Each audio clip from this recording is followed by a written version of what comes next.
他现在吃药都直接跟我讲，妈妈你不要来，他自己吃。你看，这是药物。苦吗，宝贝儿？苦啊，一点点是吧？来，爸爸准备了糖水。慢点啊。他吃药真的不用我们操心的。熟了吗？给妈妈试一下是吧？好了。熟了吗？这是什么？柿子。柿子啊。哦，那好吧，谢谢宝贝。今天呢，他身体呢还是有点不太舒服，再加上台风，我就跟老师请了假，然后在家里面算了。我昨天那个视频一出来，其实我早有预想到会有很多的人，这个说些风凉话啊。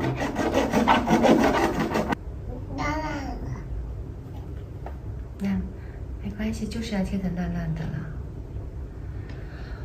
2岁幼儿的教育，我也不知道是从什么时候开始兴起的，而我和老肖两个也好像就是相信的，就是觉得2岁挺好的，因为确实也看到孩子一个人在家，他确实是很无聊的，他一直想要找伴玩，所以我们就考虑了看差不多，你看差不多有3、4个月吧，才决定把他送去小班。但是很多时候我们忽略了一些很现实的问题。但是小班真的太小了，他们的年龄一般是1岁半到2岁半之间嘛，所以前面几天真的他们也很辛苦，孩子也很辛苦，所以我儿子就是焦虑，然后上火，喉咙发炎，各种问题都出来了。但有些人说什么我不够狠心，其实我觉得不要去逼着一个母亲对自己2岁的孩子去狠心，我觉得这是一个对我们两方都很残忍的一个事情，真的是很残忍的一个事情。当然有些人是好心的哦，长大了以后你说我不狠心，那可能我真的是有点慈母多败儿那种了。妈妈吃了宝贝，妈妈在跟阿姨说话，你坐着。这个切宝贝，你帮妈妈这个煮好吧，放点辣椒，放点酱油好吗？我昨天去之前，我只是以为我儿子有就是上火嘛，你也知道，在我们两广这上火是常事儿，经常会上火，就没想到是喉咙还在发炎，其实不知道的。要吃酸枣糕。要吃酸枣糕吗？你确定要吃酸枣糕？要吃白的酸枣糕是吧？妈妈给你白的酸枣糕吃，但是这个不能吃多，好不好？去到幼儿园，他完全不肯离开我的身体，哪怕陈老师来哄他都没有用，就一直挂在身上，然后叫他爸爸妈妈，爸爸妈妈，爸爸妈妈。那个场景能狠下心把一个2岁的孩子丢下来，我真的是服你了。但我天生心软，我没有办法丢下他。然后我都说了，园长也过来了，老师也过来，我们3个人一起来商量的，说然后把他带回去。然后我也不放心，所以才带去给医院看一下，因为他在上幼儿园之前是感冒的，但是当时好了嘛。所以其实说实在的，我不是说我不能接受批评，有时候我会发现说我已经没有多余的能量去吸收这些负能量，真的，我要照顾孩子，我还要忙家务，我还要拍视频、剪视频、发视频，每天我时间是就是全满的，我除了睡觉，我几乎是没有空闲的时间，我都是在忙着。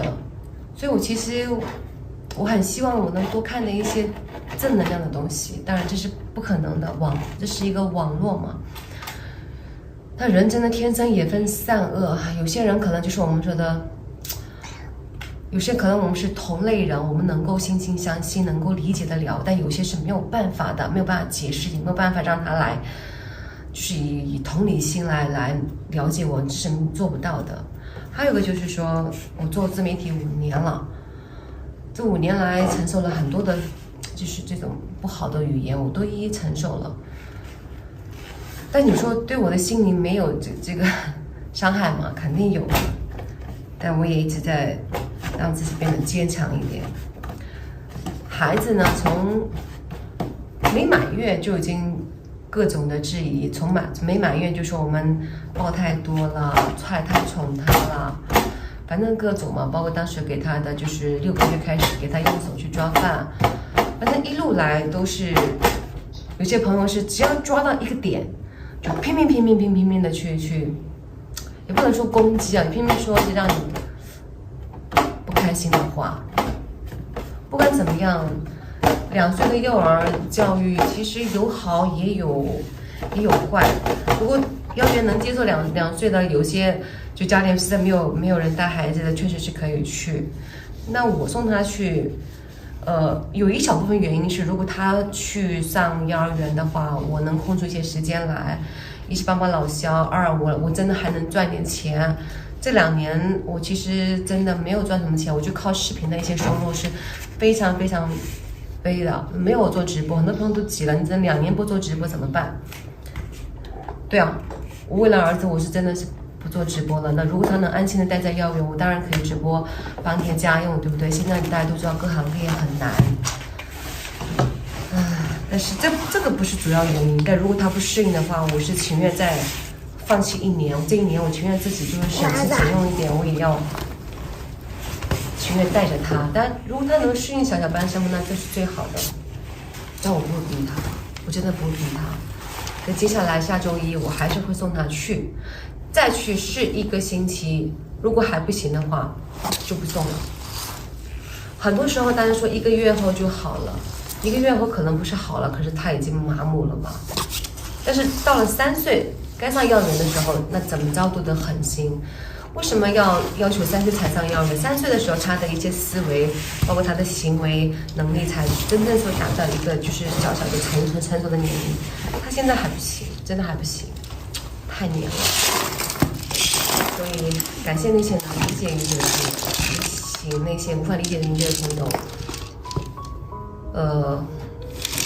不要说一些就是误解我的话。